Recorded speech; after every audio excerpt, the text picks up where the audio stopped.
Mind Over Matter podcast is sponsored by Village Blinds. Village Blinds is an independent, family-owned business with branches in East Kilbride, Bells Hill and Claxton. With over 30 years' experience, their mission is simple: to provide each and every one of their customers with the highest quality blinds at an affordable price. Check out Village Blinds on Facebook.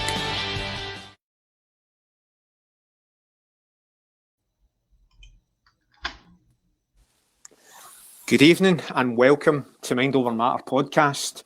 I'm your host James Downey, and tonight I'm delighted to be joined by a friend of mine, Mr. Andrew Kerr. How are you?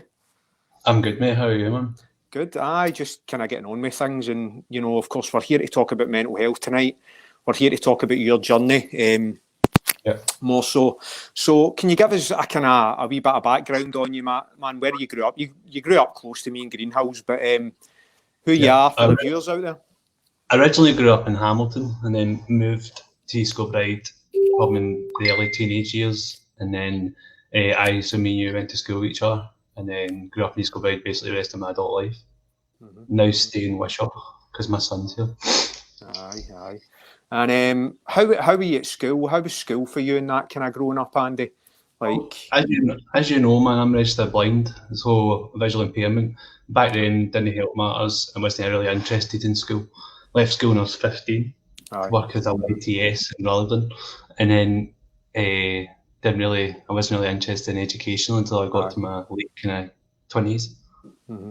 I was the same, mate. I think going through school, do you know what I mean? Like, I was never interested in myself. I was always terrible at school, and just not wanting to learn. But I think, as time goes on, I think we start to educate ourselves, don't we? In life. Do you find as if you're doing that kind of more so now? Well, I work in the NHS now, and I went backpacking for a bit to Australia and a bit of Hong Kong and Singapore. And it was when I was in Australia and I worked in retail for 14 years, and I decided I'm not going back to that. I want to do something with my life, so I went to college and got hires in business studies. So then, which ended up leading to a job in NHS. Been in NHS 8 years this year. Mm-hmm. Fantastic, mate. A great job you're doing. You're a hero as well. So, like I say, it's, for me, I was always in and out jobs, obviously, with poor mental health, and that's what we're all to talk about tonight. We're here to talk about mental health and your journey, and can you give us a wee bit of background on, where it started for you with regards to how you were feeling? Could you describe that for us? Well, I've always suffered from anxiety since I was a child. That was probably maybe due to my eyesight, but when my mental health, the depression really took a massive dip last year when my marriage ended, and basically I have got a son who's 5-year-old just now. Was married happily, was working full time, with a house, and everything else was basically set in front. I came back from work, I was happy, and then my marriage ended unexpectedly, and then it basically took a dip from there. Yeah, I can totally resonate with you, mate, because I had a marriage that ended. You know what I mean? And it's tough, isn't it? It's tough to get through it. And I was happy. I was trying to get on with my life, and I'd been speaking to that earlier about somebody today. It's and it's horrible, and it can set you in a kind of downward spiral a wee bit. So the anxiety, because from someone who's suffered with really, really bad anxiety, can you describe how that made you feel? Like, what was the feeling inside you? What with the whole thing that happened? With the anxiety, obviously, so you go from seeing your son 7 days a week down to 2 was what put me down in a massive downward spiral. It brought on self-harming, which I'm not ashamed to admit. It also brought on, as I say, I was losing control. The whole thing, my whole life, I was losing. And as I say, it went along the route of trying to take my own life, which was my intention. And it was just one night he was staying at my parents' house in Ayrshire, and something happened to him, and it wasn't as bad as what my brain was trying to process it as, but in my mind it was massive, and it wasn't really. But I decided then that, I've lost my marriage, I've lost everything. The only thing I actually had, which I really enjoy, is my work. And it was the only one thing that I still had was going. But in my mind, I'd lost my marriage. My son got hurt, and that's why I decided, you know what, this is not worth it anymore. So much so, I took a computer cable from out of my parents' house, phoned my ex up, and she came and picked us up, me and my son, took him to Wishaw General Hospital, and the computer cable was in my pocket, and I walked from Wishaw General Hospital to Strathclyde Park with the intention of hanging myself in Strathclyde Park. And then and a lot of people might think, well, that's selfish because you've got a son, but you don't think like that when you're in that frame of mind. No, I've been there. It's dark, it's black, nothing can stop you doing that. And it was actually Strathclyde Police that caught me just before I was going to Strathclyde Park to do it. And my friend, I'd been out with my friend, my best friend Stephen, the night before, the week before that, and he says, if you ever feel that, just phone me. But I was phoning him, wasn't a cry to help, it was to say goodbye. Because he was the only person, except for my parents, he was the only person that I had that I was going to phone up and say, do you know what? No, this is not worth it anymore. But as I say, the police just came out of nowhere and caught me going to Strathclyde Park, crying my eyes out. And that was where that, and basically, I mean, they saved my life. And I've already wrote to Strathclyde Police and told them, you know what, I appreciate what you've done. And the messages have already been handed over to the police officers who attended that night. Brilliant, Andy, and they saved your life. And, you know, like you say, all you're thinking is, you know, it's all black in your mind. I've been there. I've been to that place. And, you know, obviously it's hard to describe in a way, you know, but, you know, with the intentions there, you know, there's nothing else is phasing you. You're just going to do it, aren't you? And that's it. And you're so brave. You're so brave to come on here and speak about suicide, mate, because... James, I could easily just sit here and live in the dark and go on with life. But no, do you know what? An opportunity here to actually maybe share my story and save people and say, do you know what? There is a light at the end of the tunnel.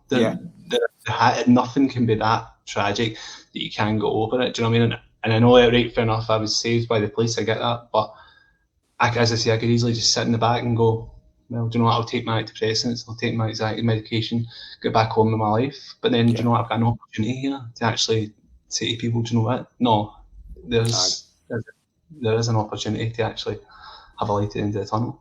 Yeah, totally. And that's what I kind of say in my mental health project, Andy, on TAD, like, you know, poor mental health is manageable. It can be managed through seeking out the right types of help. And, you know, sometimes we aren't, you know, we don't have that support network around us. Some of us aren't as lucky to have that, you know, which is a shame. But even reaching out... On you go, mate. On you go. It was actually Stephen Dredge and Jill Black and Stephen's family. They actually took me in for 9 weeks. I'm sure that wasn't an easy task living with me for 9 weeks. But they took me in for 9 weeks, and even speaking to his dad in the morning when they were in their bed, because basically what happened was that was a Friday, and I've got a tattoo in my hand I got the tattoo done because at the end of the day I can't hide that tattoo. I got to look at that tattoo every day, knowing for the fact that that's something to actually strive towards, you know what I mean, and something not to go back to. But when I lived with Stephen and his family and Jill, as even talking to his dad in the morning, it was all small bits. At the time, I didn't really appreciate. I appreciated being in their house, but I didn't appreciate what they were doing. But then it kind of clicked one day. Do you know what I mean? It was all part of the whole process of kind of resurrecting my life, rehabilitation, if you like. And as I say, it was actually the Friday night I was doing it, the 10th of July, and then the Saturday came. I still felt suicidal, and they were trying their best. But the Sunday, I still felt suicidal. And then I said to him the Sunday, I need to do something here. I said, I need to go to the hospital. So we went up to Kerr Hospital, and I couldn't speak. My head was down. I couldn't, which is not like me, as you know. And and I had to get taken in, got a psychiatric nurse, a community psychiatric nurse, and she said something to me, and I want your viewers to take this into appreciation.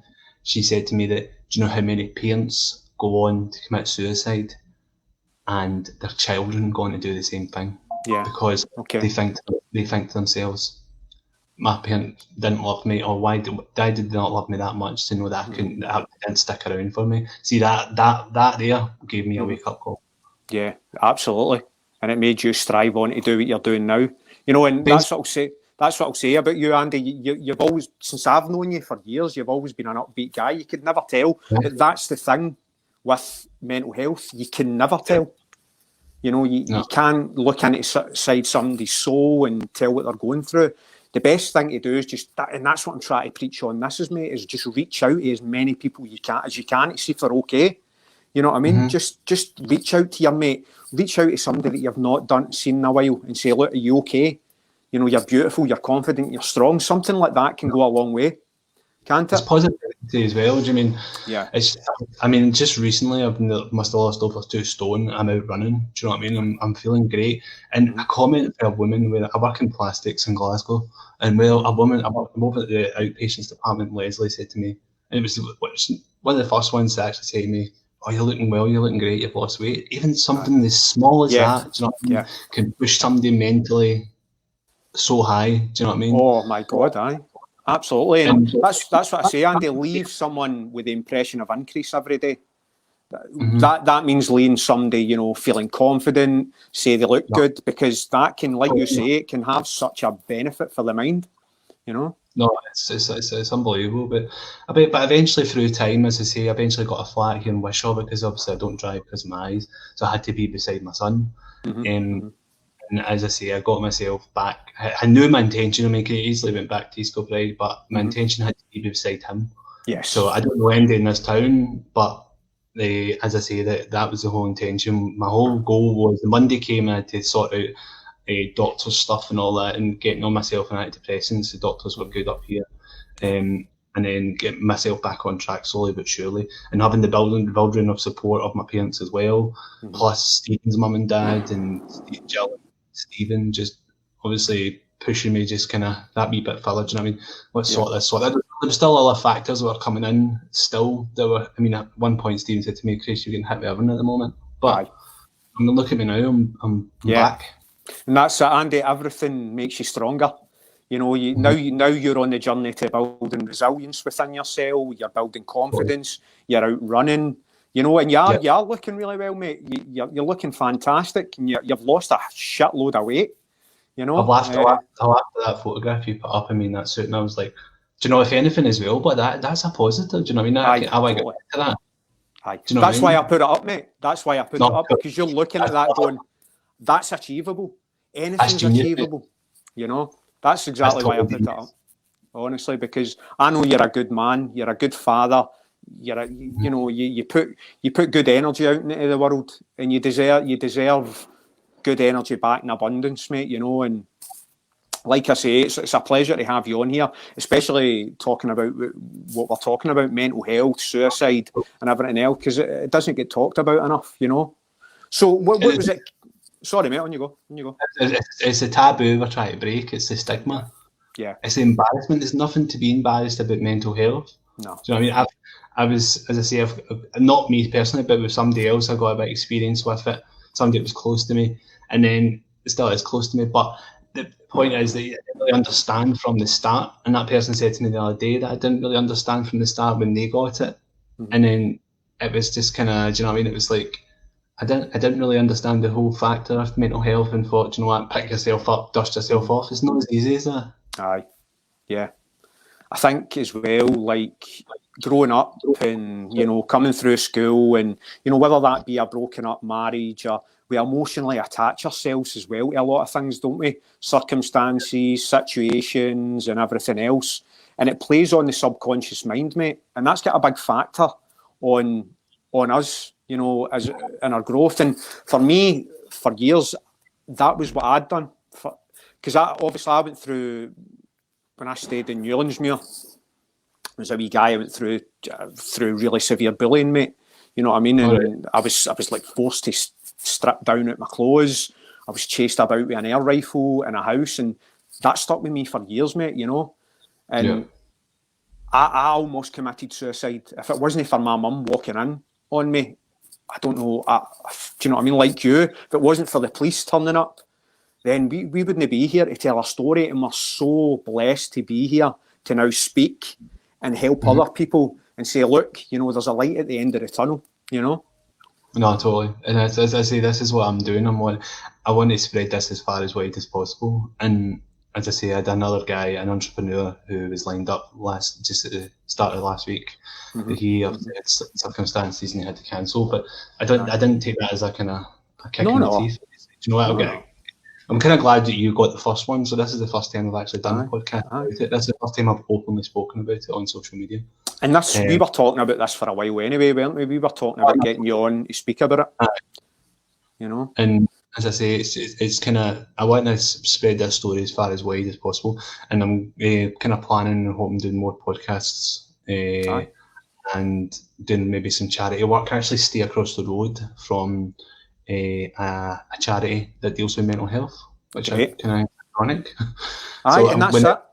When the whole COVID thing kind of relaxes a bit, I'm going to look into doing more. I used to do a lot of charity runs when I was younger, kind of the different ones and that. So it's kind of, I'm going to look at other ones, ones across the road and say, if I can get sponsorship, then can help you out. 100%. And I'm not in it for myself. I'm in it to help other people. Do you know what I mean? That's it. I want to. I know how bad this can be. You're putting your intentions out there to go, look, I've got lived life experience to go through that, so you want to help others. And that's what I'm all about as well, mate. Because I've had that lived life experience of poor mental health, I just want to help as many people as I can every day. Even just messaging someone, mate, just going, look, how are you? How are you feeling today? Are you positive? Are you negative? If you're negative, let's lift your spirits right now. Do you know what I mean? Today I received a phone call from a friend that I haven't seen in must have been about 20 years, mate. And he sent me a message on Facebook today, and I had about an hour call with him, and it was great. It was fantastic. And we spoke about mental health, and we spoke about what we'd both went through, and just even resonating that level with somebody who you haven't seen in a while. It's a beautiful thing, isn't it? No, it's totally, especially 20 years. That's a long, long time. It's a long time, isn't it? You know, and even us, I mean, we spoke on Facebook a lot, you know, at the end of the day, but I mean, we've no seen each other for years, but it's great to get an old school friend on, someone who you know that's went through that as well. Because see, when you're going through something like that, you think you're the only one, don't you? It's like that. As I say, it was kind of the whole thing of, it was just sitting there and being so quiet, and I'm like, I'm not this person. Do you know what I mean? I'm not everybody knows me, knows I'm not quiet. It doesn't matter if it's work or out in the street or in life. Do you know what I mean? Everybody knows me. They can't shut me up. And just to sit there and, as I say, have things thrown at you and just do your mind. Can you hear the fireworks? We're not talking about that one. my window's open, mate, so it's like I forgot to close it before I started this podcast. As long as you can still hear me, that's fine. I can still hear you, man. But that's good. We can winning the title. I'm not really happy about it. Everybody knows you're a big Celtic. I'm a Celtic fan, but it is what it is. You know, it's just one of these things, and you know, you just go on with it. But yeah, like I say, so. How's your journey right now? Tell us, kind of obviously, what sparked the brain to go, do you know what, I need to force some change in my life. What's the elements that you placed in your life to kind of try and, you know, overcome this in a way? Well, it's I would say that obviously the whole thing about him, about my boy, that, as I say, they said he goes on to just do suicide. So they would go on and do the same thing. So it started for there, and then, as I say, it was like getting a flat was my main priority, and then eventually along the line, it wasn't like right away I decided I'm going out running. Do you know what I mean? It wasn't until maybe January last year, that I decided, you know, I was smoking as well, and I was smoking like 30 fags a day. Do you know what I mean? I was spending like £100 a week on cigarettes. I decided, you know what, and I was like, this is not on, do you know what I mean? And I mean, I wanted to go out running. I can't remember how I got into it. I don't know if I watched somebody doing running or something, and I was like, do you know, I want to get back to that again. And I decided, you know what, running was kind of running. I like running because running, when you're out running and for those miles, you don't have time to think. No, you're totally exhausted. I mean, the hills in Wishaw are like that. There's actually one hill I call the Hill of Hell. And then what I do is in my mind I make up goals in my head. So when I started, I'd go out running. I live not far away from McDonald's, which is not helpful. No, but,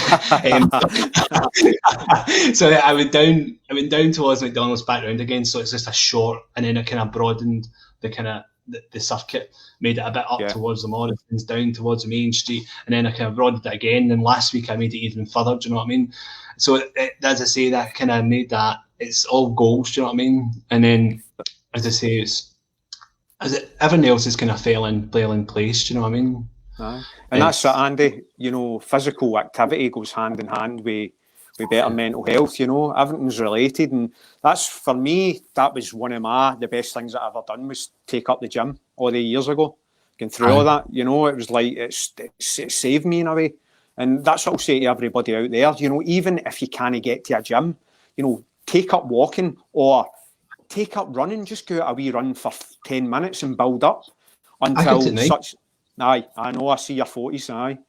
I go out at night, and I prefer to go out at night, and it's just, as I say, it doesn't help with the eyesight, but it's more peaceful, and it's, you know what I mean. There's not a lot of people about, you know. You can do what you want, and even, as I say, you said it's if you sit in the house, and I mean, this week I was on holiday this week. And if I used to dread going on holiday when I started living myself, because I think to myself, well, I'll just sit in the house and I'll just be thinking. Aye. But then see if you have some positivity and say, do you know what, no, I'll increase my running, I'm on holiday. I've been out 4 times this week. Aye. And you say, do you know what, no, I'm not going to sit about the house and dwell, do you know what I mean, and think about, and my anxiety just go through the roof. Aye. Push yourself, and as like you said, it doesn't have to be a run, it can just be, I will start off with a walk, a brisk walk, and then increase it. And as I say, weight loss as well. Weight loss is not a thing that happens overnight. Yeah. Definitely not. It's something that's present. And then even if you jump on the scales and it says, do you know what, you're a pound heavier or a pound, or you've just lost a pound. I mean, at the end of the day, it's a long road. Yeah. Yeah, that's it. I totally agree, mate. It is everything's a long road, mate. And that's, you know, even poor mental health, we still, make no mistake, we still suffer for it every day, like you were saying there.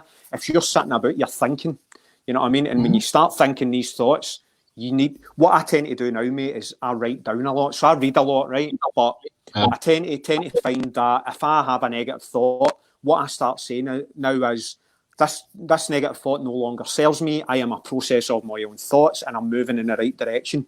And I'll either write that negative thought down, or I'll say that in my mind.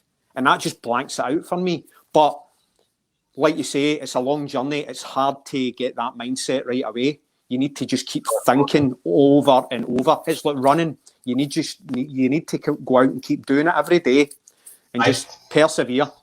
You know. If you go out as well, and you get the first time you get running, and there's a hill just the other side of me. You even get up that hill now. I can do it no bother. But seeing you start, it's totally and utterly exhausting. But you could easily just give up after the first time and say, do you know what? Nah, I'm not doing this. But I could easily sit and play the computer. But then see if you say to yourself, no, I'm going to do it. I'm going to push myself. I'm going to do it next time. Because I know for the next time, see if you do it the first time, it's going to get easier the second time, the third time, the fourth time, the fifth time, and so on. Do you know what I mean? Yeah, totally agree. And it's like routine. Seeing you're going through, you've went through something like suicide, you've went through anxiety or depression. It's all about trying to add routine in your life, even addiction. You place stuff in front of what it is you're experiencing. For me, it was reading and studying. You know what I mean? And we were talking about education. I mean, I'm the best educated guy in the world. I mean, I went to school. I probably never listened, but now I'm making up for that, and I'm educating myself, just like you. You know what I mean? And it does help. Seeing you're sitting thinking, you put your head into a book. It makes a hell of a difference. You know. I use I bought a Celtic tracksuit, and I bought it a size. It's not going to. It fits me. It fits me now. But when I first bought a Celtic tracksuit, like, really tight. See if you buy yourself a garment. See if you're sitting watching this just now and you think to yourself, how can I help myself lose weight? Yeah, eat healthy. Yeah, do some exercise. But buy yourself something that's not going to fit you. Aye. And then once a week, twice a week, try that garment on. What a massive boost that is. And mentally as well, to your mind, you think to yourself, do you know what, it's feeling a bit looser, It's sitting in a cupboard, it's not like it's got looser in the washing machine. It's sitting in a cupboard. Keep trying it on. It could be a jacket, it could be a shirt, anything. Just keep trying it on. Eventually, seeing you start it starts getting a bit looser, then it's working. Yeah. The results are working. And that's all about setting attention into intention, you know. And you can have so many beneficial, great things for your mind if you do that, you know, because you've achieved that goal. You've went on that journey to achieve that, you know, and you should be proud of yourself. So, Andy, I mean, see right now, how are you mentally right now? Is this the best you've ever been with regards to your running, your mental health and everything else? Well, it's not the best I've ever been with my running, but as I say, that eventually will get there. But mental health-wise, honestly, I feel so positive. And I just, as I say, there's a lot of people have got to say thanks for that. But at the end of the day, as I say, you've got to put the legwork in yourself. And mental health-wise, I mean, I'm taking antidepressants, I'm taking anxiety tablets, but at the end of the day, there's also got to be a bit of mind over matter as well. Yeah. Do you know what I mean? So you've also got to say to yourself, right, okay, well, I'm going to eat healthy. It's not, these tablets don't make you eat healthy. It's not healthy, but kind of cut your portions down. Do you know what I mean? So there is a bit of you there as well. It's not just to take tablets and that's you feeling great.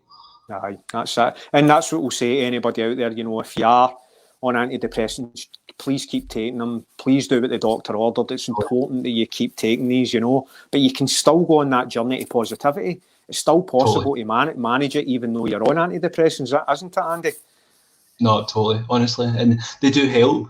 But some people, there's maybe some people out there that are maybe watching this just now and they go, maybe I won't have control over my emotions or I won't have control over this. It doesn't work like that. It just hits a brain receptor. Do you know what I mean? It says, you know, I'm not going to be...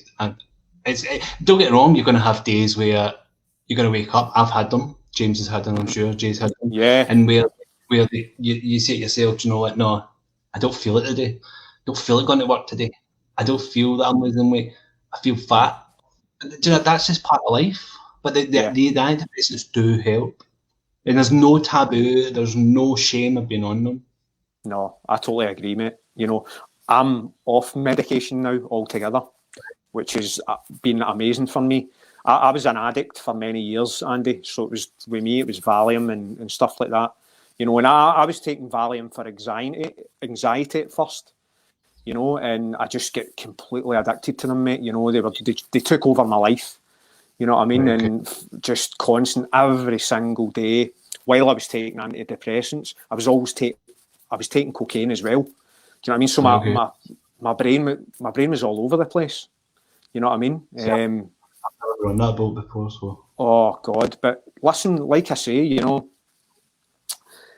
just to everybody out there, just make sure you are taking your medication. You know, if you're listening to this, you're going to see this later on, and you can resonate with what myself and, you know, Andy's saying. You know, please just, you know, give it all you can, give life all you can, because it's so important that, you know, it's so important to know that you're special and you're great. You know, everybody's got that within them. No, you know? And people have to appreciate yourself, because at the end of the day as well, like I say, I've got a son that's 5. At the end of the day, if you're not in the right frame of mind, how do you expect to look after him or her? Yeah. If you've got yeah. You know what I mean? And even if you don't have kids, you have to put yourself first when this happens. You know what I mean? And then you have to build yourself up and say, right, okay, you know what I mean? You have to look after yourself first. Yeah, that's it, mate. Self-love, self-care, and the rest will follow. That's what I talk about. Like, for me, I had to, like you said, the mind over matter, I had to try and change my mindset somehow. And it started off with gratitude, right? So I started thanking myself for the journey I came on, right? And then it came to self-love and self-care. Because see, at times I couldn't look at myself in the mirror, mate. I couldn't look at myself in the eyes and go, do you know, I love you. I fucking love you, mate. You know what I mean? Because you need to start off with that. You need to love yourself. No, in a vain type of way. Love the person who you are. You know, your soul. You know. And I put a post on Facebook last week. No, it was this week. And I was just going out running, and I took a picture of myself in the mirror. I said, I used to hate that guy so much, so I wanted his own life. Yeah. Do you know what I mean? And I don't not now, but back then that's what I want. That's what I wanted to do. And do you know what? I thought after I put it up, and I thought, do you know what? That was so true. Back then, I really hated that. I hated them. Because I look back now and I think to myself, who was that guy? You know, but I had to go through we have to go through the experiences because it's made us into who we are today. It's made you into it's made me into such a resilient person now. And like we said earlier on, make no mistake, we're still going through that journey, aren't we? You know, poor mental health can knock at your door at any time. You know. Yeah. But as I say, you've got to go on it, man, and you've got to. As I say, you've got to get the resources out there that are needed. Can I also say that there was one company that called DBI, and they're based in East Kilbride, actually. Stands for, hold on, I've got it wrote down here somewhere.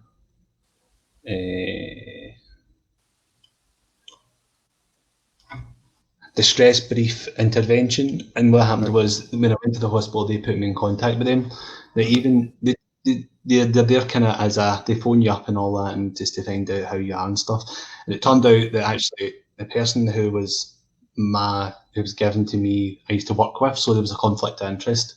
So he got taken off me, and then I had to get somebody else because I guessed over the phone who he was. Yeah. So I said to him, "You've got to do what's right for yourself." I would do what's right for myself and my work. I wouldn't put myself. I would know it's my job over something like that. So do what's right for yourself. So we ended up getting a woman. But even the DBI team are fantastic. They say they're based. I think they're based in East Kilbride somewhere. And they kind of deal with the whole mental health thing as well, kind of support and all that, and speak to councils and stuff. You're on TAD as well, aren't you? You're on the TAD project as well. On your like my mental health project. How do you find that? How do you find the support on there, Andy? Because obviously there's like 600 people on there. You know what I mean? I started that obviously through my own personal experiences, but the support on there is fantastic. And you're you're regularly on there. You're regular on the Mind Over Matter lives as well. So you're always talking. You're always showing support. Have you found that kind of? How have you found it? I find it really good, and Pamela's as well. She does her lives as well, doesn't she? Pamela, I kind of sat in when I first started in first last year. I sat in the background. I didn't know this existed, and then I found you on Facebook, and I was like, "Hold on a minute." So I sat in the background watching your videos, not commenting. And then if that's what you want to do, that's what you want to do. But and then watching your lives, watching Pamela's lives, and then. It was, as I say, it's really good positivity. Do you know what I mean? It's what people need to hear as well. Do you know what I mean? It's you're having a shit day, and then you can go into TAD, and then there's regular podcasts as well like this. Do you know what I mean? So it's really good, and that's it, it's not like once a week you got to wait for a podcast. I mean, Pamela's doing them through the day. You're doing. I mean, I work Monday to Friday, but you can also catch up with them later on. Do you know what I mean? It's not like they're not there. That's it, and that's why I wanted to create this content to get guys like you on to speak about your story, because that's what it's about for me. You know, we might have big guests on, but for me, it's about connecting with people with stories. You know, because I think a lot of these podcasts or whatever it may be, with content wise, it's very untapped. We're talking about people who have went through stuff, and we've all got a story and we've all got a journey. And I think it's only right that if you're brave enough, you want to come on. There's no pressure to come on here, you know, but. If you're willing and brave enough to come on, come on and share your story. I'll happily speak to you, you know. And it's great to speak to you, Andy. No, thanks. I mean, you're getting people like John Hartson, do you know what I mean? That guy massively went through depression. And getting people like John Hartson and all different, was it Box that you had as well? I can't remember his name. All different people on it. That's good. That's good as well, do you know what I mean? And then, as I say, I was just started looking on TikTok, and the negativity on TikTok is unbelievable. Oh, my God, I've heard a lot about it. Yeah, it's unbelievable. But anyway, so this guy was he does t-shirts and stuff, and then I messaged you and said, like, I messaged him in it and said, like, would you be willing to sponsor a mental health organisation? And he says, oh yeah, I'll look into it. So I messaged you and I said, like, this is what the guy is willing to do. So I mean, it's trying to help you build this and get this bigger. Aye, well, that's it. See, for me, mate, anything I do on TAD is for nothing. Anything I do for mental health is nothing. I'm trying to build Mind Over Matter into my personal brand, if you know what I mean. Like, you know, I'm trying to do like all my coaching from it if I can, because obviously I'm building up through that. I'm trying to do boot camps, obviously the positive tech service and everything else. So although it, you know, the boot camp costs and whatever else, I'm trying to make this a personal brand, because, you know, I do believe that this can spark change in a way. You know, for stories like you guys, like you coming on, whether that be John Hartson, whether that be anybody else, it's really tapping into what people are going through. You know what I mean? And this on you go. It doesn't matter who you are. Like, you could be John Hartson, play for Celtic and whatever, and it could be me who just works for the NHS. We've all got one connection, and it's mental health. Do you know what I mean? It's, as I say, mental health does not discriminate. Do you know what I mean? It doesn't matter who you are, colour of skin you got, what religion you are. At the end of the day, it doesn't discriminate, and it'll just, it's there, and it just needs to be spoken about. It needs to be up there. It cannot be a taboo anymore, because look at the amount of people that were in the same boat as me last year, but managed to get through it. Do you know what I mean? And do it, and take their own life. It's went fucking up tenfold and all, mate, with this lockdown. Totally. You know what I mean? It's like, my God. That's a massive factor. Do you know what I mean? And the NHS itself just now, obviously, it's going to take years to recover after this. Aye. And imagine the mental health services as well that is going through, where people can't speak to someone face to face. It's over a phone or video calling, and do you know what I mean? It's going to take years for it to get back. If it ever gets back to the normality, I don't think it ever will. But this is going to be a massive effect. But then you've got this project going. I say we, but there's no limits for this project. Listen, it is about we. So you can say we because you are a regular on my lives. You speak to everybody. That's why I do them, mate. I want hundreds of people on their live videos supporting each other, talking to each other, and reaching out. And do you know what it is, mate? This is going to spark the change. I believe it. I truly believe it. And you know what? The people on there are so supportive of this project, but they're so supportive of each other. And people might meet new girlfriends, they might meet new boyfriends. You don't know what can happen. You can connect with somebody, and that's why I'm trying to do this, to put that positive energy out there. And, you know, guys like yourself coming on and speaking and you know, lifting the taboo, breaking the stigma, killing the stigma, as I call it. I want to just fucking kill the stigma, mate. You know, for once and for all. Sorry about my language. I get passionate, you know. Cool. But at the end of the day, I think I don't have the hours to put in as much as you and Pamela do. I mean, there's also other people out there who do it as well, so credit to them. Of course. Their lives, you do your lives, but as I say, I don't have the time. I mean, obviously, I work full time, and I get my boy weekends, so I don't really have that much time to sit there and put as much effort in as you do. But as I say, it doesn't cost anything. Do you know what I mean? It just go on. And I remember it was like a month or two ago, there was a girl and she was feeling down. Do you know what I mean? I said, well, this is how I went through, and this is what I done. And if you ever want to mess me, just mess me, and that goes for Andy. Do you know what I mean? Just message me and say, add me on Facebook and say, do you know what, Andy, this is how I'm feeling. You don't have to, as I say, I hear this. See, sometimes, Andy, you seeking solace in a stranger is better than, do you know what I mean? Sometimes because you're speaking to maybe they might have went through something, because I've reached out to a stranger before. I remember going through my worst, right? I remember, now this is years ago, this was when I was about 17, and I was going through some shit. Now I went and I took a lot of fucking coke, right? And I remember I was at the Privic Forest in Greenhills, right? I was at the Privic Forest in Greenhills, and I took a bad, massive fucking panic attack, and I chapped somebody's door, and they took me in. They actually took me in. I know they stayed on. See Andy Lockry's row. Aye, Christy Crescent. Aye, they stayed there, and this couple took me in and helped me, mate. And I was so fucking embarrassed, man. I was like, you know what I mean, like, because I took that much drugs. I didn't know where I was, and I chapped somebody's door. They took me in, and I went back down. It must have been about a year later. with a card and like, listen, thanks. Do you know what I mean? And just that's how bad I was getting, Andy. You know.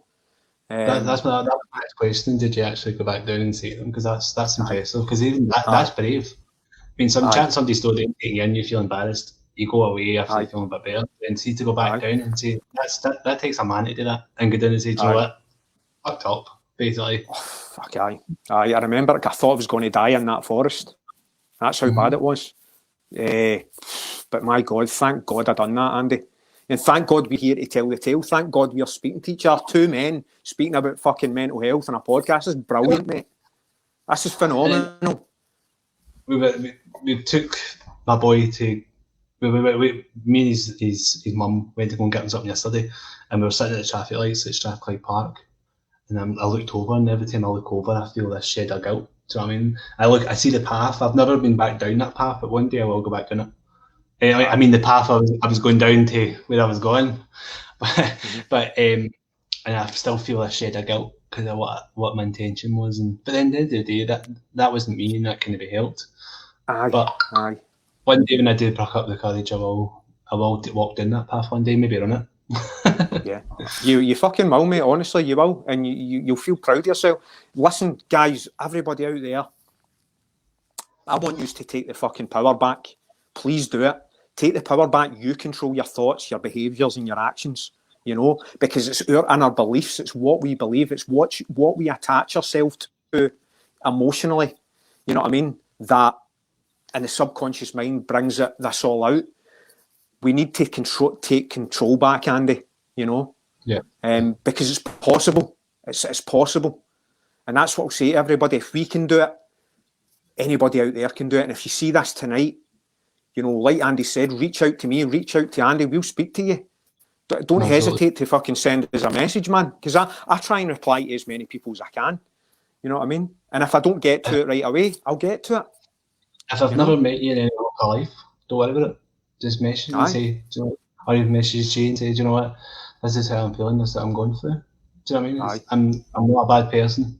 I won't ignore your messages. But as I say, it's just, if as like Jay says, if you're watching this and you just think to yourself, do you know what, I don't know that guy.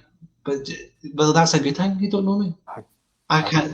Nobody. I won't sit here and judge. Do you know what I mean? Just send a message and say, this is what I'm feeling, this is what I'm going through, and I'll help you.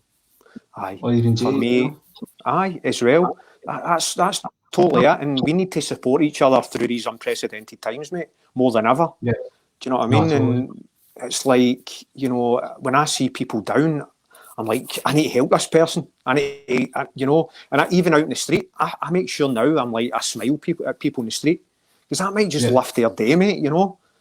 It's positivity. Do you know what I mean? It's spreading positivity as well. I was put on this earth, I believe. The normal Andy was put on this earth, I believe, to spread positivity. I mean, one person made a comment. I used to work in the Beatson, and one person made a comment in the Beatson saying, when you walk into a room, it's like a light that's going on. Do you know what I mean? Yeah. You've got that aura about you.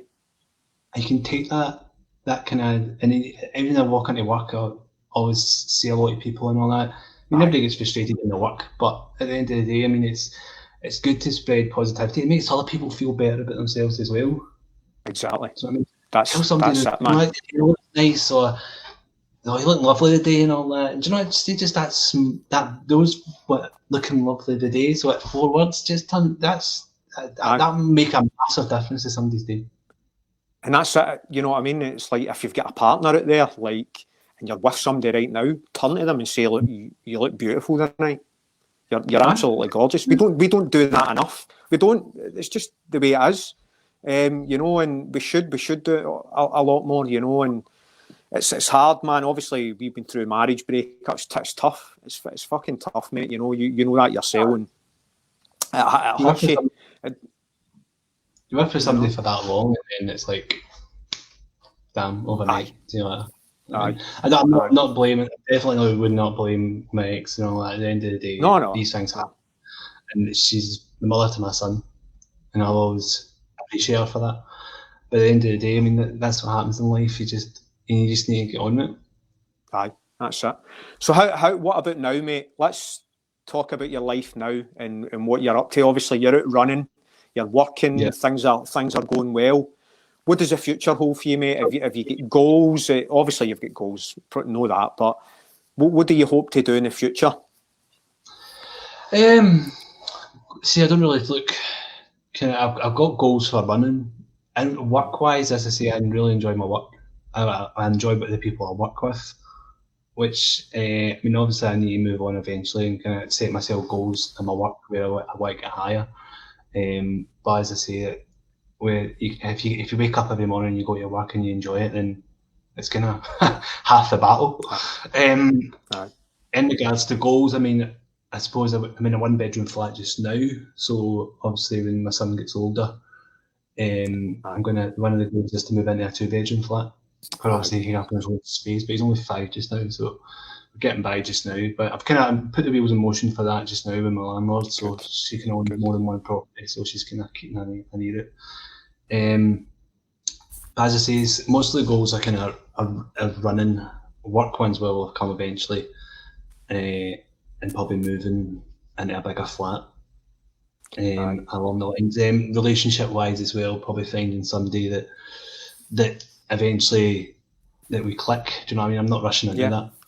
That's it, and that's the thing about love, Andy, innit? You know, sometimes, you know, when you come out of a relationship, you try to invest yourself in love quite quick because you're that. Sometimes you're used to that person being around, and a lot of people do that. I've been there myself, but you know what I mean. It's got to be the right time for you, because if you're obviously guys like us who go through, you know, poor mental health, things like that, it's all about self-love. So that's what I say one of my goals is all the time, mate. It's just about being positive in my mind. You know what I mean? Like just being positive and always loving myself, always caring about myself and putting time and effort into me before anything happens in my life. Right? No, totally. I've done the same as well when me and my ex split up, and then I kind of thought the whole thing that you feel alone, and when you eventually moved to Stephen's family's house, and then I moved into this flat myself, and then still I was working 5 days a week, obviously still am, and then still my son 2 days as well. Kind of got used to doing that now, but I tried to jump straight into it. Do you know what I mean? And it doesn't work. It's got to be somebody that you click with. It's somebody that's, and as I say, it's the same as the losing the weight. It's the same as the running. It's a long process. I mean, it's trying to find that someone that you kind of share the same kind of. You've got to be friends. I think before, and that's what I always say about love. Somebody's got to be your friend before your lover. Like you say, it's all about clicking in it. So how you know you've got to have that friendship, and I'm lucky enough now. I've got a great circle of friends now. I'm very blessed, Andy, to have the people that I have around me and the people that support me. And you know, you never know what the future holds for love. Do you know what I mean? It's like it's one of these things. It's always exciting. It's always exciting because you never know when it's going to come round the corner. You know, and you know that's what it's about. Because you will find it eventually. You know. No, I would absolutely say I'm not worried about it. I mean, I'm not trying to sell myself, but no.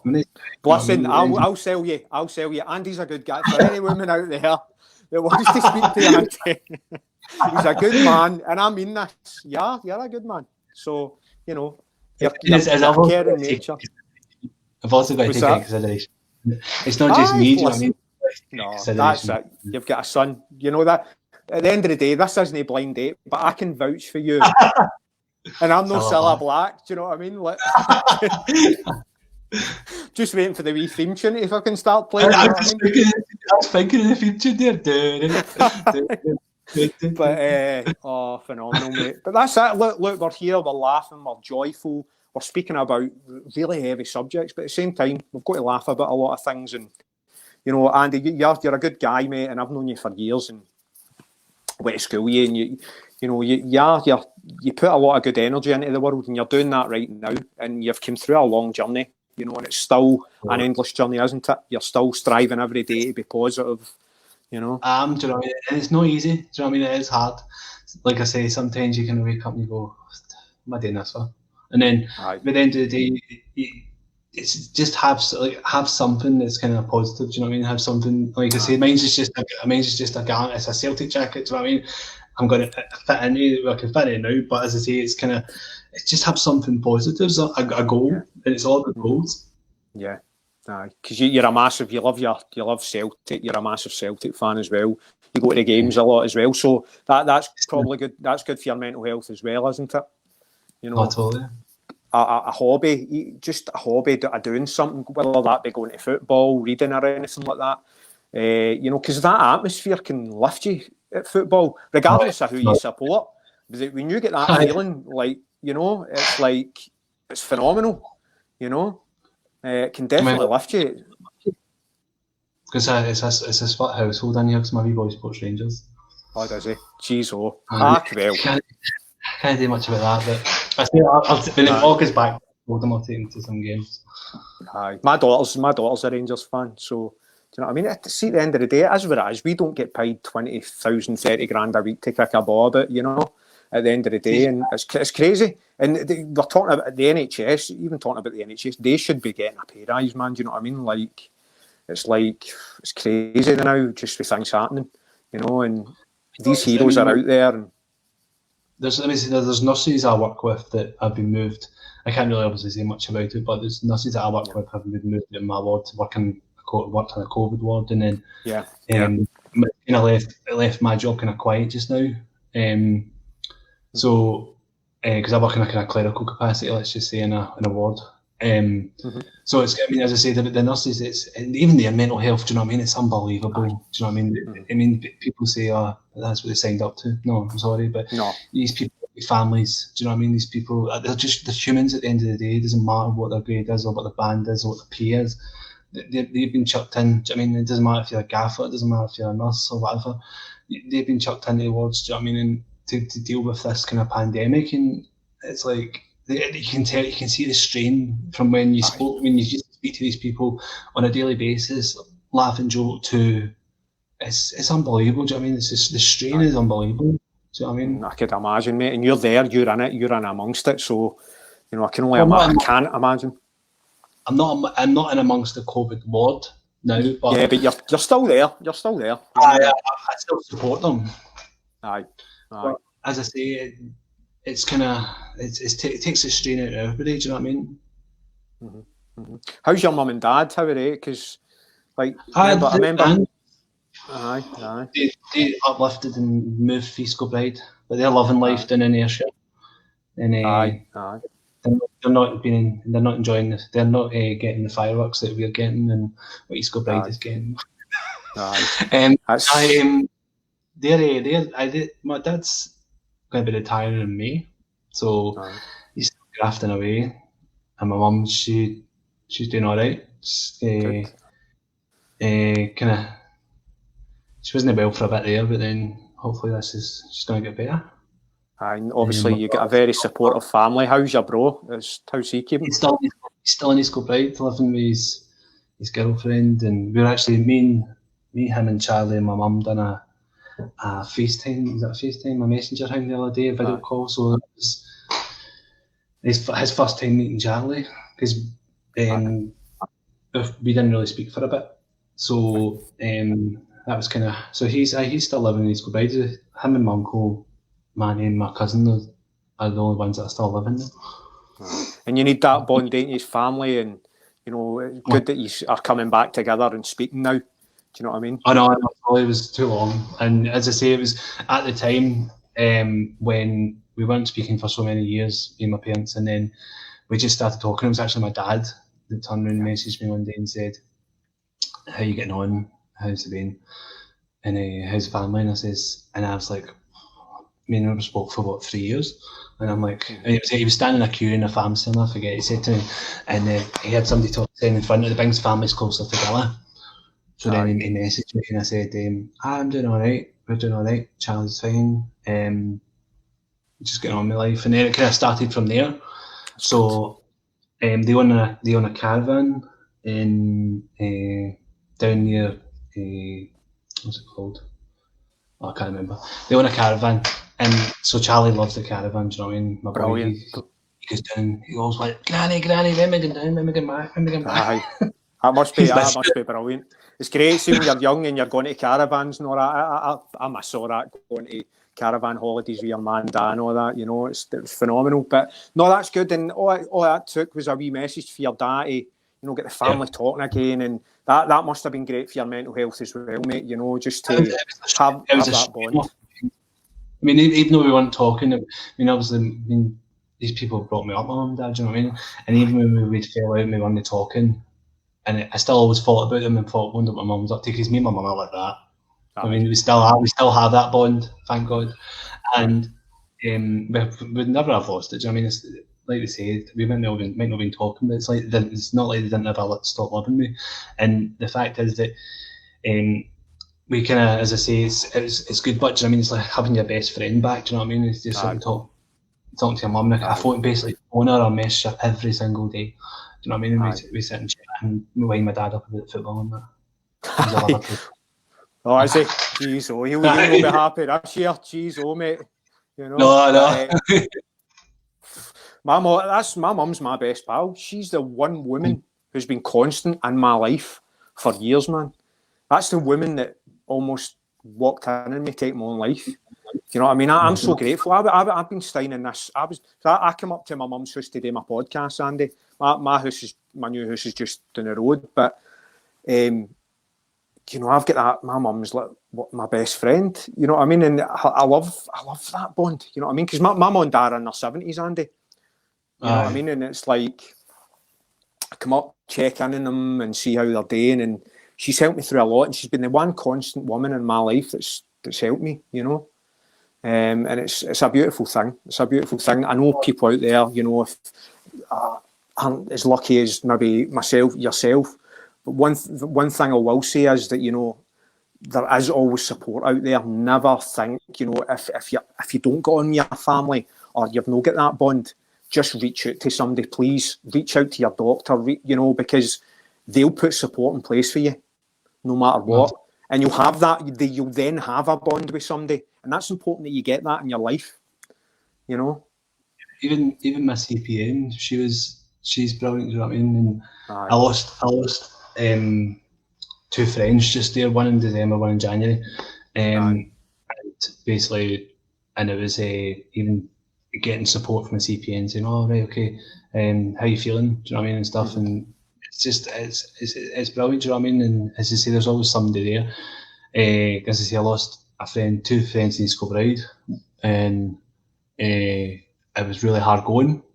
Yeah. And then over Christmas and New Year, my boy got COVID, and his mum got COVID, and then the grandparents, our grandparents got COVID. So it put on a kind of delay. So over Christmas, New Year, I never got to see him. I got to see him open his Christmas presents over a video link, which was absolutely heartbreaking. And kind of went off the rails a wee bit for 3 days drinking. But do you know what? I thought to myself, what am I doing? I'm just being stupid. Just got to go on with it. Do you know what I mean? And that's what I done. So I just picked myself back up and just got back on with it. But as I said, what also didn't help was that would be the first Christmas. I mean, I'm more a Christmas person than I'm a New Year kind of. I know that, Andy. You love your Christmas, don't you? So first Christmas away from having a family, do you know what I mean? Not having a family, but from having that kind of. And then I couldn't see my parents as well because I say my mum wasn't keeping well at the time, and plus me working within kind of COVID didn't help either. So I didn't want to take anything back to her, and then she'd get ill. So I was basically spent Christmas and New Year myself, and I had to self-isolate because he was up here on the Saturday, and then he got tested on the Saturday morning, came in on the Saturday, wasn't feeling well. His mum picked him back up. And then she messaged me on Sunday morning saying he's got COVID, and I went, shit. So I had to stay for 10 days. I was meant to be on holiday. So what was I going to say to you? Of course, mate. And what was I going to say to you there? Like, obviously you're alone. I'm alone, right? So guys like us, we think a lot. You know, what do you try to do to stop your thoughts? Is it a run? Do you just go, I'm going out for a run? What do you do to try and stop these thoughts?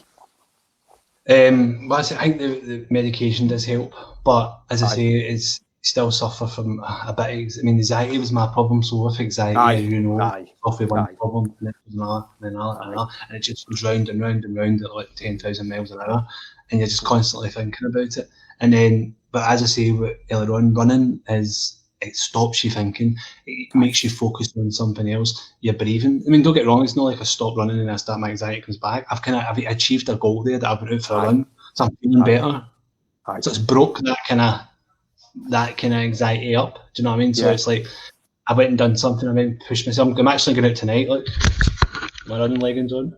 Your leggings on. Brilliant, mate. Brilliant. You've got. I'll put a shirt on to look smart, but then I've got my running leggings on. Right. That's like me, mate. That's like me. All the gear, no idea. Do you know what I mean? I'm just winging it. But no, that's it. You know, for me, like I said that earlier on. This negative thought does no longer serve me. I just say that all the time, you know. But anxiety with me was bad as well. As it's just another ending circle. I remember in work, my old job, and getting really bad anxiety because my work was really warm, right? And the heat used to trigger my anxiety, like really, because the machines that I used to fix were all dead warm. They were like 30, 40 degrees. And there was about 6 machines, and I used to get really bad anxiety when the heat was up, and I used to end up in the toilet for about an hour and all that. You know, for me, what I did was I would put my wrists under the cold water, you know what I mean, and then put on the top of my wrists, on my hands. Then I would, you know, get the water and put it on the back of my neck, and that would help for a while, you know, but it just triggered it again, you know. But now what I'm doing is I'm doing this cold water exposure. I'm doing, you know, the Wim Hof, and it's helped so much. Have you tried that? I'm interested in it, but I've not tried it. Give it a bash. You'll love it. I did try it with my shower, but then I can't get my shower to go that cold, and I don't have a bath. Aye. So I couldn't get my shower to go that freezing cold. But I did that actually. That helps, by the way. And I used to do it in the summer when I used to live around the corner, and it does. It wakes you up, by the way. Oh God, aye. In the morning. Do you know what I mean? I used to have so at this kind of start of lockdown, I bought a big massive wheelie bin, a brand new one, you know what I mean? And that's what I done, mate. I used to go out my training, used to come in, just go into the ice bath, and my God, the benefits of it, you know, it's just it invigorates you. But I was the same as you. See, for ages, I had a walk-in shower. My new house has got a bath in it, so I'm like, that's luxury to me, mate. Do you know what I mean?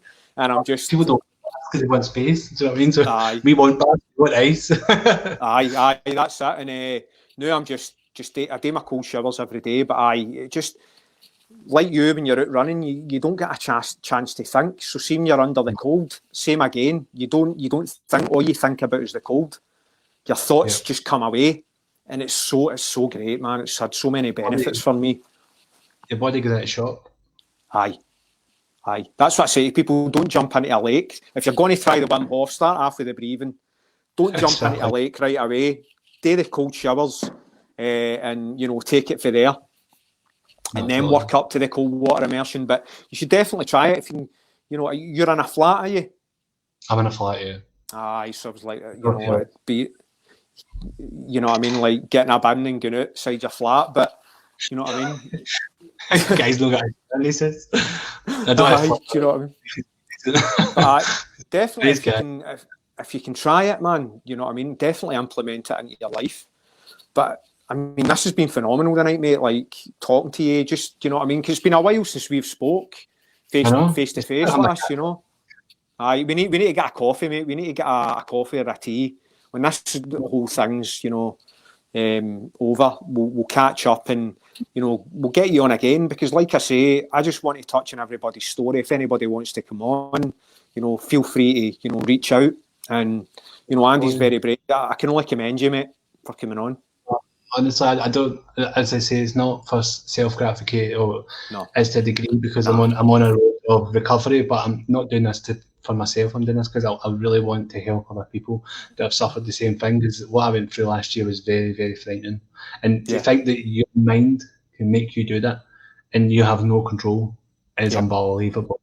and it's just that black darkness. It's the best way to describe to people. Some people don't really want to talk about it. Some people that are close to me don't like talking about it and don't like me talking about it in front of them. Yeah. That's fair enough. But at the end of the day, I went through it, and as I say, got the tattoo done because on the date and the time on my tattoo is when I done it. And at the end of the day, I wanted the tattoo done so that it was not hidden. I can't put a shirt on, I can't put a t-shirt on, long sleeve t-shirt. I'm covered in tattoos, but I cannot hide that tattoo. At the end of the day, I've got to live with the tattoo, and I've got to look at that tattoo every day and say to myself, you know what, I'm not going to buy it. That's what it's all part of the journey, mate. It's all part of the journey. You know, totally. You're seeing that every day, and you're thinking to yourself, you know what?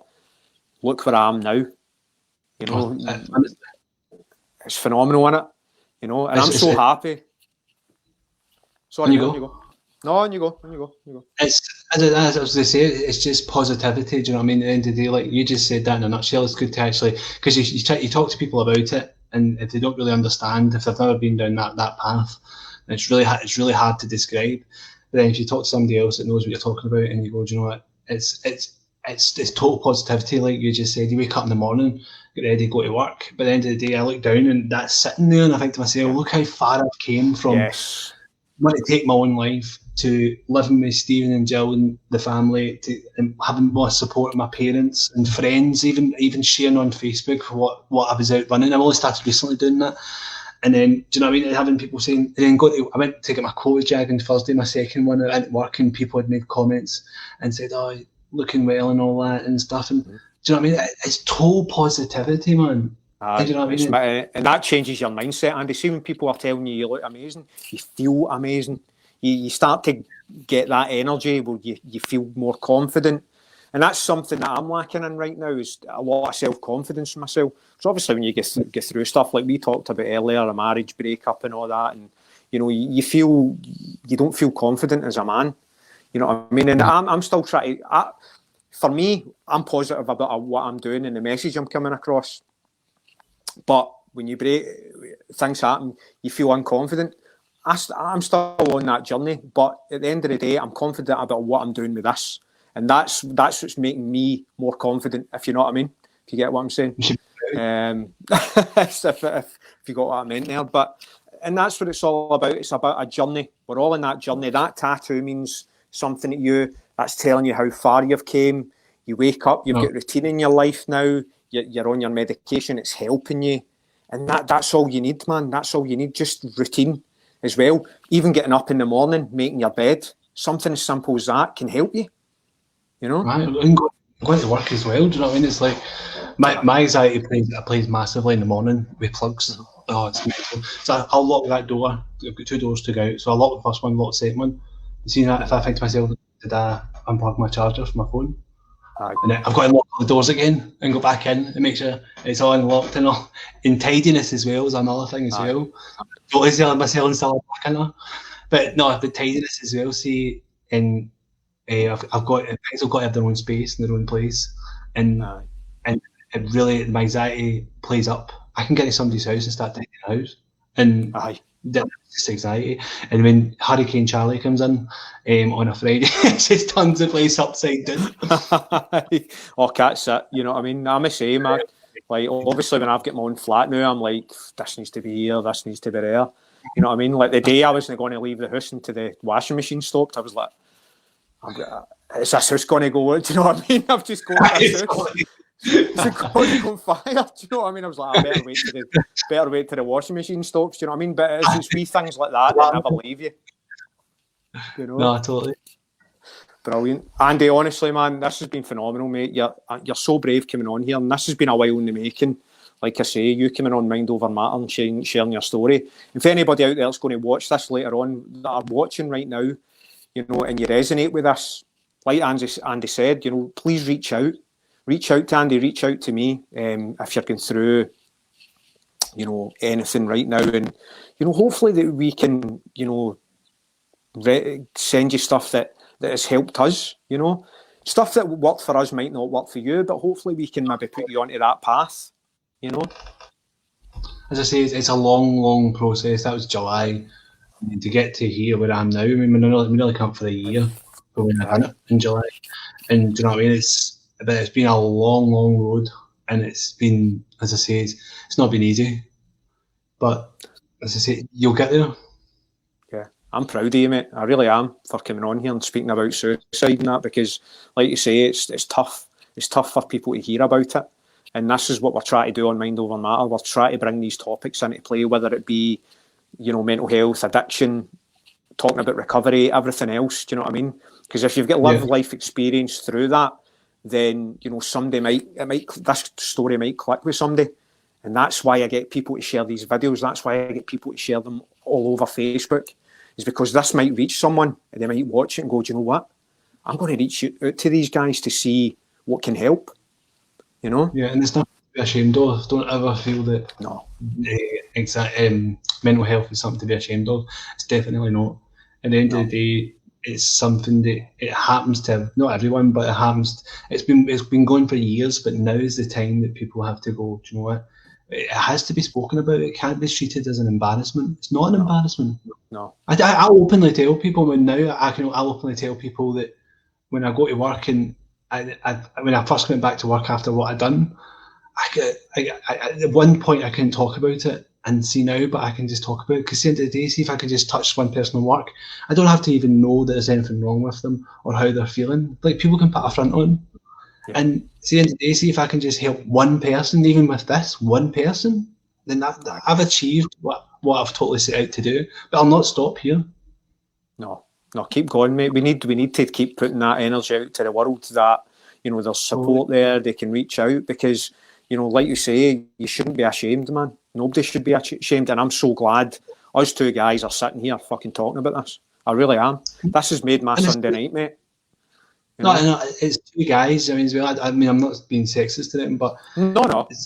Girls kind of see it as the pride of the family, and the stiff upper lip, if you like, kind of British mentality, and people kind of see, I'll not suffer from depression, I've got to be strong. That's bullshit, total bullshit. At the end of the day, bullshit. You suffer with depression, Go and get help. Speak to a doctor. Please get help. No, totally. At the end of the day, there's nothing that's not fixable. Yeah. With mental health, I'm telling you right now. Mm-hmm. It's manageable. It definitely is, man. Because I manage mine now. All I do is just, like I said earlier on, I just put things in place now, or whatever it was that we get. So for drugs, for me, to put in place the cocaine, the diazepam, it was reading, and it was going to the gym. That was my first. The first thing was going to the gym. Reading came a bit later. So it was going to the gym, self-love and self-care, believing in myself. I had to start believing in myself as well. And that's what I say to a lot of people, with goals and aspirations and everything. If you tell yourself a lie long enough, you'll start to believe it, right? Yeah. So if you tell yourself you can do fucking something in this world, you're going to achieve that. It's possible. Anything is fucking possible. I mean, this it might seem relaxed, but I was nervous before I come on, and then I thought to myself, see when you started talking about it, it's like I just have a chat, and I know for a fact this is going out to, it's going to be probably viewed over 1,000 times or something like that. But it'll get viewed. So let me ask you a question. So yes. you went to the gym.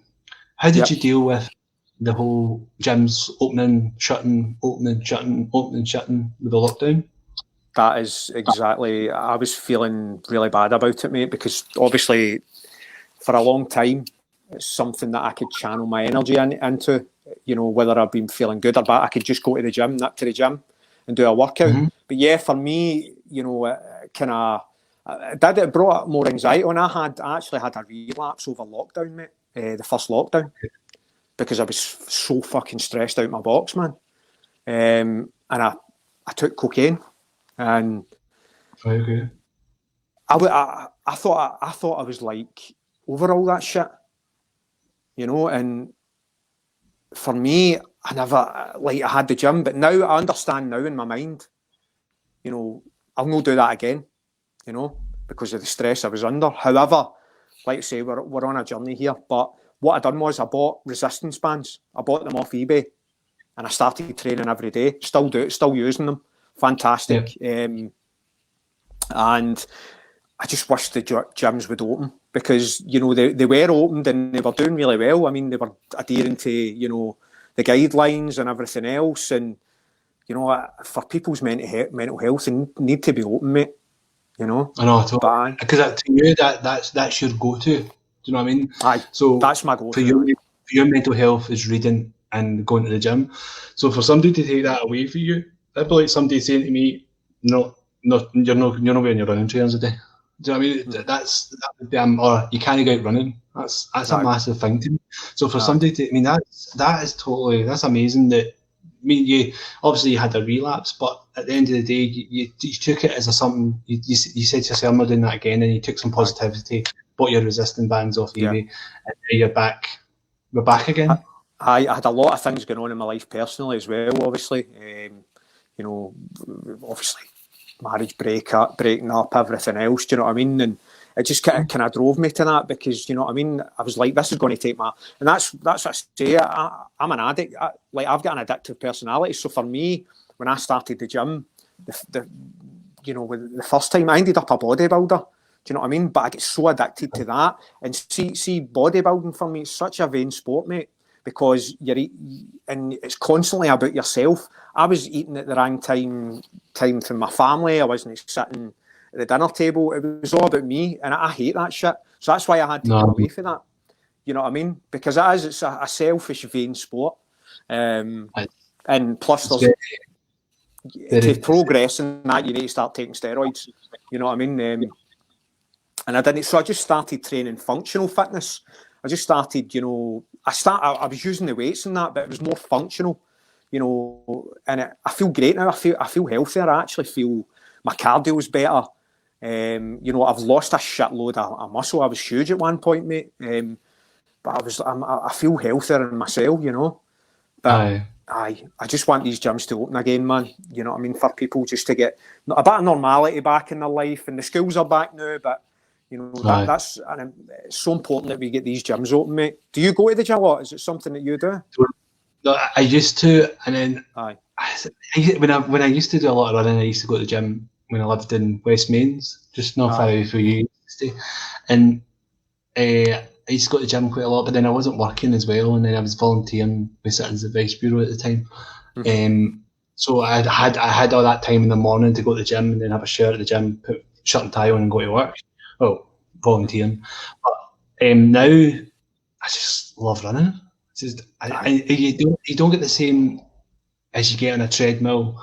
If you want to go up a hill, you got to press a button to go up a hill. Yeah. But when I get there, and you get to know your route, you know where your hills are, you know where you've got to use your toes, use your elbows going up a hill, where you can relax flat-footed when you're going down a hill. So that kind of, and then when you're going on to do a new, I mean, as an adult comfy wisher, I've lived here for 5 years.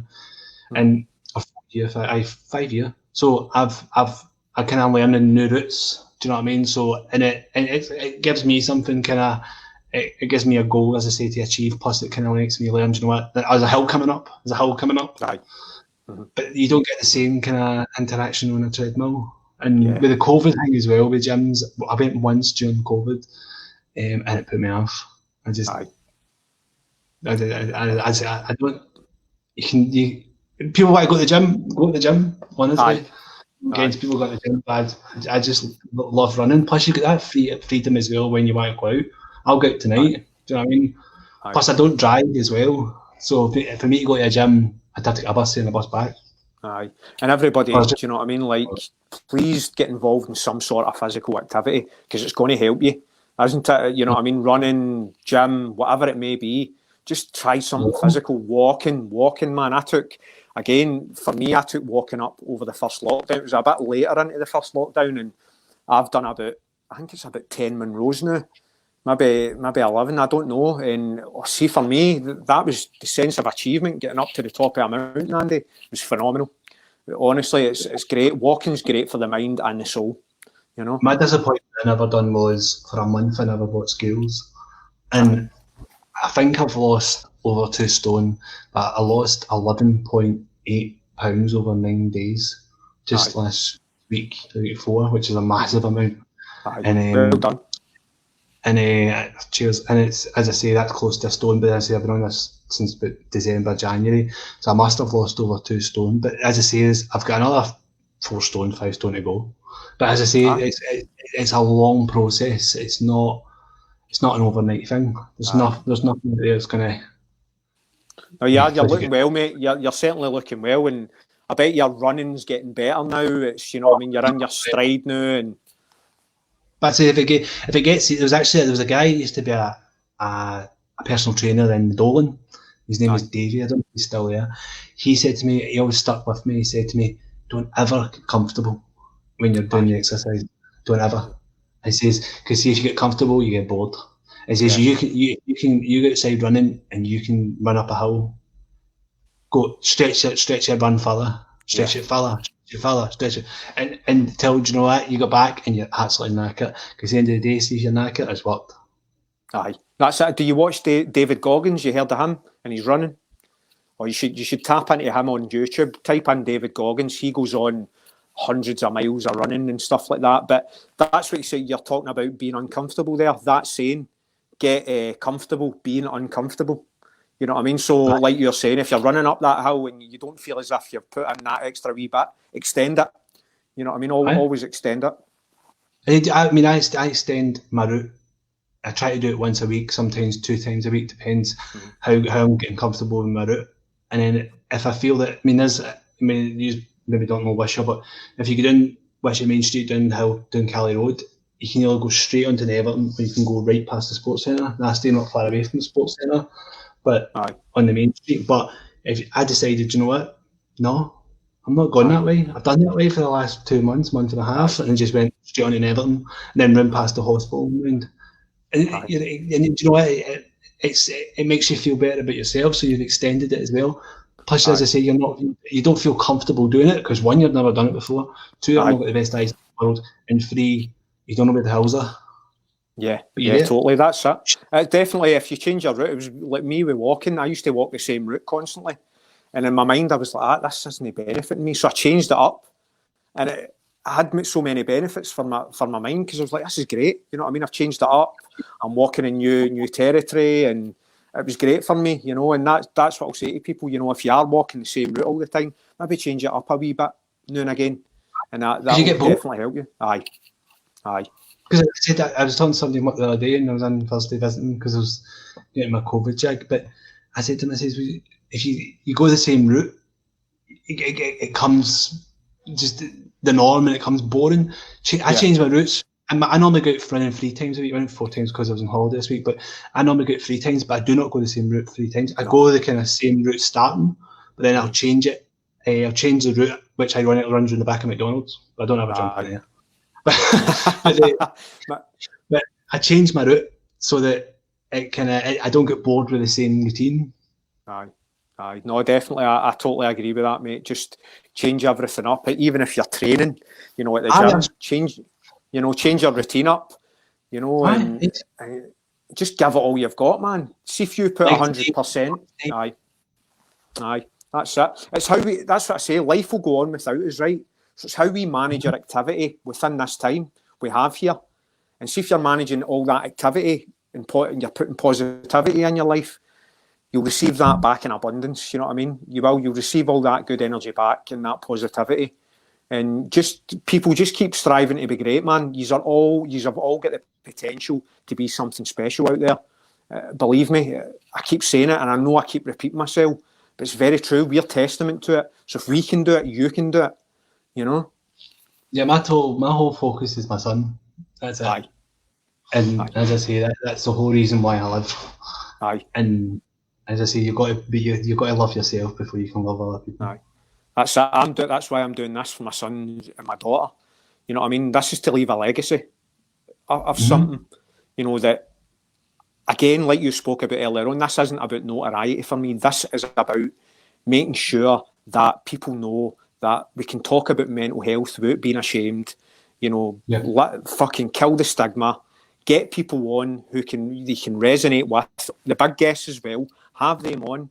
And, you know, 9 times out of 10, these people will talk about mental health, you know, and how it's affected them, you know. We're only human. Build your platform as well. It helps. It helps make Mind Over Matter, our TAD project, even bigger. And that's the whole... As I was saying, when I seen this guy on TikTok with his T-shirts, and I thought, hold on a minute, what's to stop him from putting your Mind Over Matter or TAD not on a t-shirt, but on his website or on his TikTok, sponsored by Tad, sponsored by... I mean, people will watch that. Thousands of people watch it and they go, what's Tad? What's Mind Over Matter? And then they come on this, and then word of mouth gets about, and then before you know it, it's overnight, it's just... That's all it's about. And tonight, we're just two normal guys. We know each other, two mates. We've not spoke to each other in a long time. We're just talking about mental health. Do you know what I mean? And that's the way it should be, man. Do you know what I mean? I just want to fucking reach out and give you a hug, you know, because tonight I've I know. Do you know what I mean? Tonight I've learned so much about you. You know, if I'd known you were going through that, I was like, but you never know. That's the thing. Sometimes you just never know someone's going through it. And I had my cousin Andy Gallagher, and he was on the Let's Talk Mental Health this a while ago, and I never knew he went through all that. So just to even come on, this is going to lift a weight off your shoulders as well, and mine.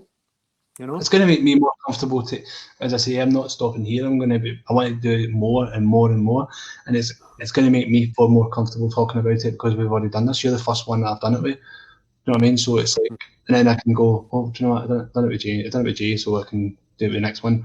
This guy eventually gets in contact with me again. Listen, mate, try and get on as many podcasts as you can. That's what I'm trying to do. I've got a guy that's invited me on one.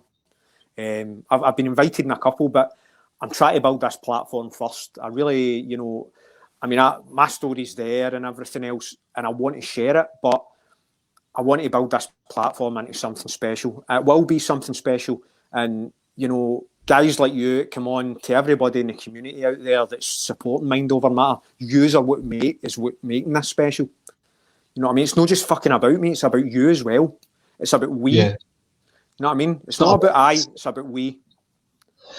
It's at the end of the day, it's not a business. It's at the end of the day, it's put there as a support network. Aye, that's exactly. I've got the Mind Over Matter private community, and that's like, obviously I do the positive tech service.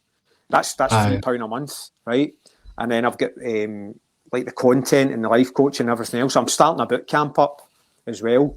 That's £20 for a month, and you can train 3 days a week. Do you know what I mean? So I'm starting that, and for anybody that wants to, you know, do that, you're more than welcome to sign up, and it's definitely worth it because I'm a good trainer first and foremost, and second of all, you know what I mean. I want to help people and no charge them as much as anywhere else. You know, that's what I want to do. I want to make it affordable for people. You know, and personal trainers, yeah, and maybe some of them don't understand the whole mental health side of things as well, which is a massive kind of thing as well. When if you're coming to do like a PT, then and you can help people and do boot camps and all that, but you're also giving them advice as well in regards to mental health. Not many personal trainers do that. Aye, because I've just no long finished a life coach diploma, mate. It was like 10 modules.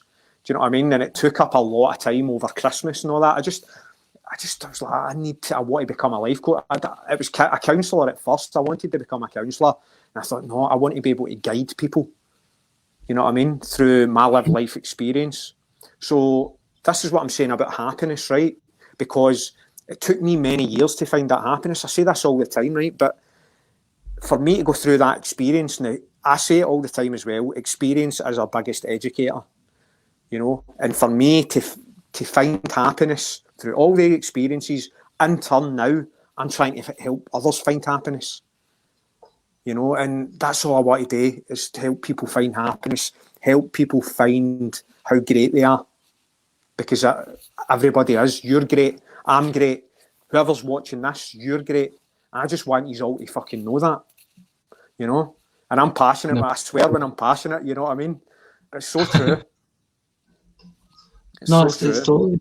And as I say, it's a good thing. It's good positivity. It's good for people can watch this and they go, hold on a minute. I mean, they don't have to get in contact. I mean, they can just watch it and say, I mean, it's on Facebook. It doesn't cost anything. No. Do you know what I mean? You could easily just change someday the way they're thinking. And your podcast and Pamela's podcast and the rest of the group, do you know what I mean? Could easily say and go, hold on a minute. Aye. Pamela, as you know, Pamela does her lives on the mental health group, and she's like a big sister to me, Pamela, you know, and she's helped me through a lot as well. And She does phenomenal on TAD, and she really is very supportive of everybody on there. There's about 600 people on there, and that's what I'll say to anybody out there. For anybody that's going through any type of mental health right now, you can come onto the TAD project. Andy's on there as well, you know, and it's a very supportive group. If you put a post up there, it's private and confidential, but if you put a post on there, 9 times out of 10, somebody will jump onto that right away, won't they? Do you know what I mean? It's like, and the support's there. It takes a lot for somebody to even put a post up, do you know what I mean? I never put a post up at the time when I was going through. But at the end of the day, it takes a lot for somebody to say, this is how I'm feeling.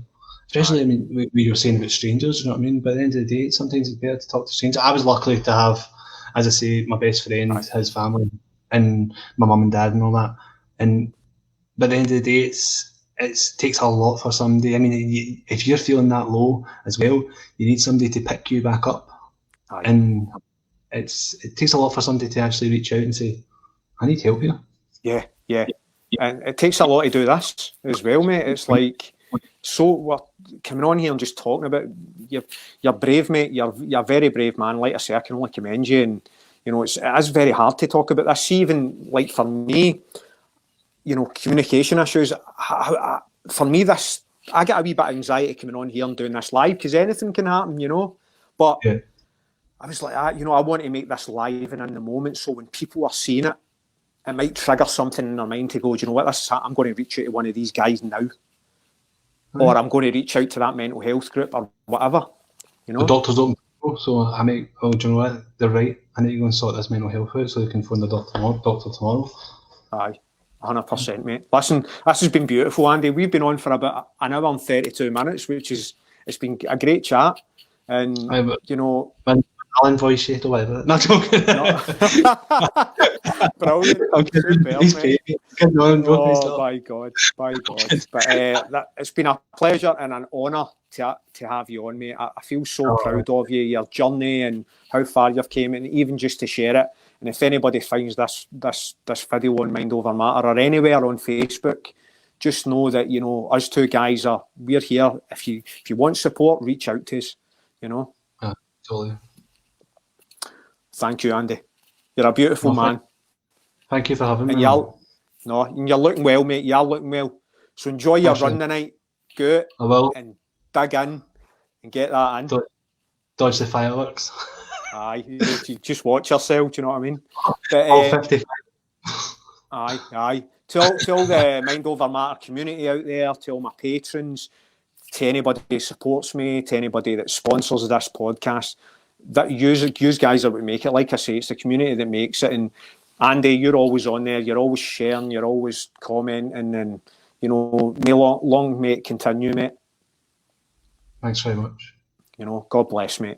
Okay, guys, thank you very much. We have been Mind Over Matter, and make the rest of your life the best of your life. See you later. Bye now. Bye.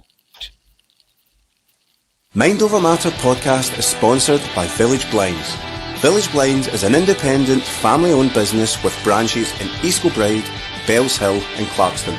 With over 30 years' experience, their mission is simple: to provide each and every one of their customers with the highest quality blinds at an affordable price. Check out Village Blinds on Facebook.